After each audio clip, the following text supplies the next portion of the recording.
Throughput, business.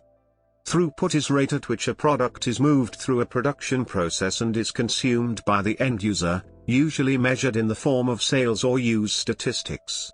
The goal of most organizations is to minimize the investment in inputs as well as operating expenses while increasing throughput of its production systems. Successful organizations which seek to gain market share strive to match throughput to the rate of market demand of its products. Overview. In the business management theory of constraints, throughput is the rate at which a system achieves its goal.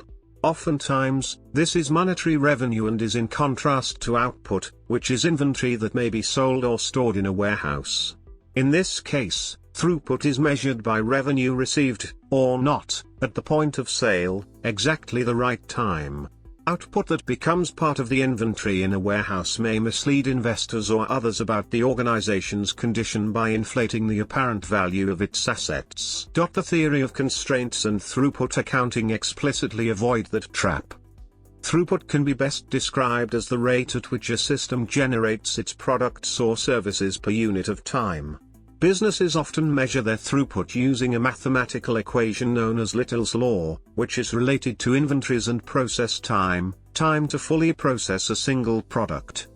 Basic formula. Using Little's Law, one can calculate throughput with the equation I equals R asterisk T, backslash display style I equals RT. Where, if you solve for R, you will get R equals I, T, backslash display style R equals I slash T.